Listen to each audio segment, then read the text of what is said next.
সীমান্তত নগা দুৰ্বৃত্তৰ আতংক আৰু নগা দুৰ্বৃত্তৰ ভাবুকিত এতিয়া ঘৰ এৰি পলায়ন কৰিছে অসমীয়াই। এক আতংকময় পৰিৱেশৰ সৃষ্টি হৈছে। দৃশ্যাংশ দেখুৱাইছো, নগা দুৰ্বৃত্তৰ ভাবুকিত গাঁও এৰি পলায়ন কৰিছে এতিয়া সীমান্তৰ অসমীয়াই। সীমান্তত আকৌ নগা দুৰ্বৃত্তৰ তাণ্ডৱ, নগা দুৰ্বৃত্তৰ আতংক। মৰিয়নিৰ অসম নাগালেণ্ড সীমান্তত আতংকময় পৰিস্থিতিৰ সৃষ্টি হৈছে।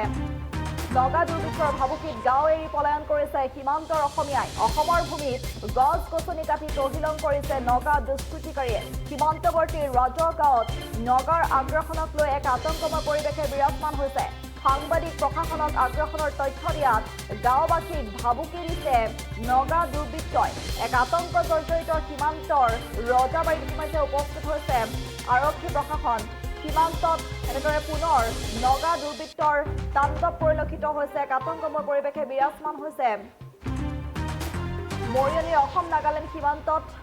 আতংকময় পৰিৱেশে বিৰাজমান হৈছে। নগা দুৰ্বৃত্তৰ ভাবুকিত গাঁও এৰি পলায়ন কৰিছে সীমান্তৰ অসমীয়াই। অসমৰ ভূমিত গছ গছনি কাটি তহিলং নগা দুষ্কৃতিকাৰীৰ। সীমান্তৱৰ্তী ৰাজহ গাঁৱত নগাৰ আগ্ৰাসনক লৈ এক আতংকময় পৰিৱেশে বিৰাজমান হৈ আছে। সাংবাদিক প্ৰশাসনক আগ্ৰাসনৰ তথ্য দিয়াত গাঁওবাসীক ভাবুকি প্ৰদান কৰিছে নগা দুৰ্বৃত্তই। এক আতংক জৰ্জৰিত সীমান্তৰ ৰজাবাৰীত ইতিমধ্যে উপস্থিত হৈছে আৰক্ষী প্ৰশাসন আৰু পৰিস্থিতিৰ বুজ লৈছে। সীমান্তত এনেদৰে নগা দুৰ্বৃত্তৰ পুনৰ তাণ্ডৱ পৰিলক্ষিত হৈছে। আমি দৃশ্যাংশ দেখুৱাইছো। ইতিমধ্যে আতংক জৰ্জৰিত সীমান্তৰ ৰজাবাৰীত উপস্থিত হৈছে আৰক্ষী প্ৰশাসন আৰু পৰিস্থিতিৰ বুজ লৈছে।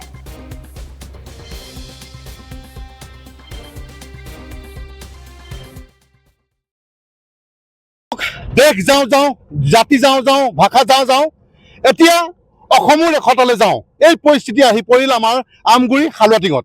গতিকে আমি দেখা পাইছিলোঁ প্ৰায় 4 বছৰমানৰ আগত আমাৰ যি হালুৱাটিঙৰ আৰু নাগালেণ্ডৰ যি বৰ্ডাৰ, অসমৰ যি সীমা, সেই সীমাত এটা বিঅপি স্থাপন কৰিব লৈছিলে। আৰু সেই বিঅপিটো স্থাপন কৰিব লওঁতে কি কৰিলে, নাগালেণ্ডৰ কিছুমান অচিনাক্ত যুৱকে আহি পেলাই জাঠি জোং লৈ পেলাই তাত আমাৰ বিঅপিটো বনাবলৈ নিদিলে। কিন্তু এইটো আমাৰ দুৰ্বলতা হ'ল আমাৰ প্ৰশাসন তথা আমাৰ চৰকাৰৰ। তেতিয়া সেই সুযোগতে তেখেতে কি তেনেকে থাকি গ'ল। কিন্তু এতিয়া আমি দেখিছোঁ যে আমাৰ অসমৰ মাটি, আমি জানিবলৈ পোৱা মতে সেইটো টিলা, যিটো টিলাত আমাৰ বিঅপি স্থাপন কৰিবলৈ গৈছিল, আৰু সেই টিলাতে আজি দেখিছোঁ যে আমাৰ ফ'ৰলেন বনাবৰ কাৰণে আমাৰ তাৰ পৰা মাটিসমূহ গোটেই খান্দি লৈ গৈছে। আৰু কি যুক্তিত এইটো নাগালেণ্ড চৰকাৰে এই মাটি বিক্ৰী কৰিছে। আৰু অসমততো আমাৰ কয়লা চিণ্ডিকেটটো এইটো ৰাস্তাত চলি আছে, আৰু লগতে এতিয়া আমি দেখিবলৈ পাইছোঁ যে মাটিও চিণ্ডিকেট চলিছে। কাৰণ ইয়াত বহুতো যুৱক এই মাটি চিণ্ডিকেটত সোমাই পৰিছে।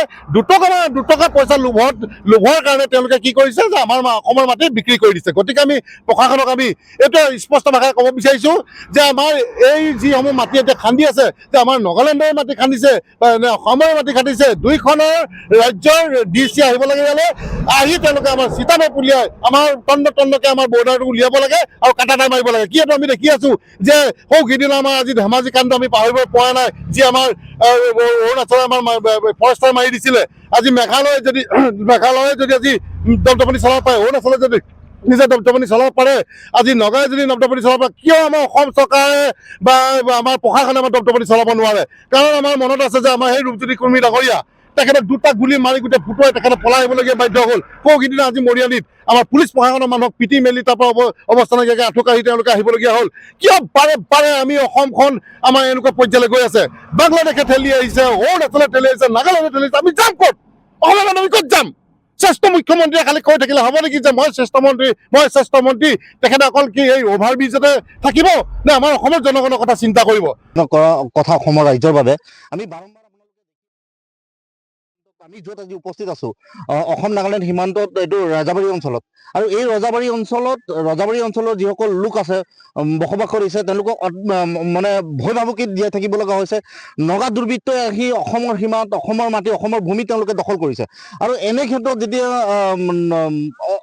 এই আমাৰ যিসকল নাগালেণ্ড সীমান্তৱৰ্তী যিসকল আমাৰ ৰাইজ আছে নাগালেণ্ড সীমান্তত, তেখেতলোকক নিৰাপত্তা দিবৰ কাৰণে অসম চৰকাৰে 3টাকৈ ইয়াত বেটেলিয়ন কেম্প তেওঁলোকে সংস্থাপন কৰিছে লাউজান বেটেলিয়ন কেম্প, ৰণখান বেটেলিয়ন কেম্প আৰু চুতীয়াকাৰী বেটেলিয়ন কেম্প, আৰু একেবাৰে নিলগত আছে এই ৰজাবাৰী গাঁওখন। আৰু এই ৰজাবাৰী গাঁওখনৰ ৰাইজক কিন্তু নগা দুৰ্বৃত্তই বন্দুক পিষ্টল লৈ পেলাই আহি পেলাই ইয়াত ভয় ভাবুকি দিয়াৰ আমি কথা শুনি পাইছোঁ, যাৰ কাৰণে ইয়াৰ লোকসকল তেওঁলোকে পলায়ন কৰিবলগীয়া বাধ্য হৈছে, তেওঁলোকে পলাই সাৰিব লগা হৈছে।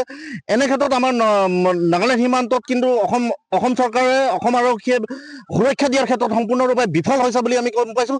আৰু অসম শান্তি ছাত্ৰ সন্থাৰ পৰা আমি দাবী জনাইছোঁ যে নগাৰ যি আগ্ৰাসন আছে, নগাৰ যি ভূমি দখল কৰিছে, এই বেদখললৈ আনক, অসমৰ ভূমিলৈ আনক, অসমৰ ৰেভিনিউলৈ আনিবৰ কাৰণে আমি দাবী জনাইছোঁ। অন্যথা কিন্তু অসম শান্তি ছাত্ৰ সন্থাই কিন্তু পথ অৱৰোধ কৰিবলৈ বাধ্য হ'ব, অন্যথা কিন্তু গণতান্ত্ৰিক আন্দোলন কৰিবলৈ বাধ্য।